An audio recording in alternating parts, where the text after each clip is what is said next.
Mesdames, Messieurs, bonjour à tous. Aujourd'hui, j'aimerais vous présenter un sujet universel. Je dirais même intemporel. Il en est presque devenu philosophique. Je parle évidemment du retard. Ah, le retard. C'est ce moment précis où on n'est pas là alors qu'on devrait l'être. Mais au fond, qu'est-ce que le retard? Est-ce un manque d'organisation? Une mauvaise habitude? Moi, je préfère le voir comme une façon de vivre. On dit souvent que le retard est un manque de respect. Est-ce vraiment le cas? Ou est-ce plutôt le signe d'un optimisme excessif? Parce que quand on se dit « Allez, ça passe », on y croit vraiment un peu trop parfois. Trop souvent surtout. Et puis d'un coup, il est 8h. 8h01, 8h02. Et là, on tente de rentrer discrètement dans la classe en priant pour que le professeur ne nous remarque pas trop. Mais bon, le retard, c'est aussi une question de point de vue. 5 minutes de retard. Est-ce vraiment du retard?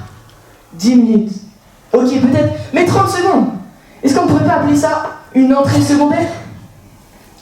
Et puis pourquoi avons-nous toujours cette impression que le temps s'accélère juste avant le début d'un cours, alors qu'il ralentit juste avant qu'il se termine? Mais il faut bien avouer que le retard est aussi...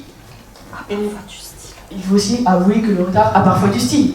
Il arrive, essoufflé, un petit peu transpirant, avec ce regard désolé et cette phrase mythique « Excusez-moi, il y avait des bouchons ».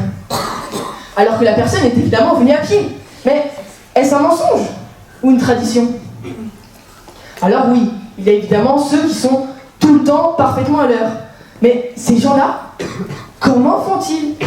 Est-ce qu'ils arrivent 10 minutes en avance, assis, tranquillement, à regarder les autres arriver en retard en rigolant?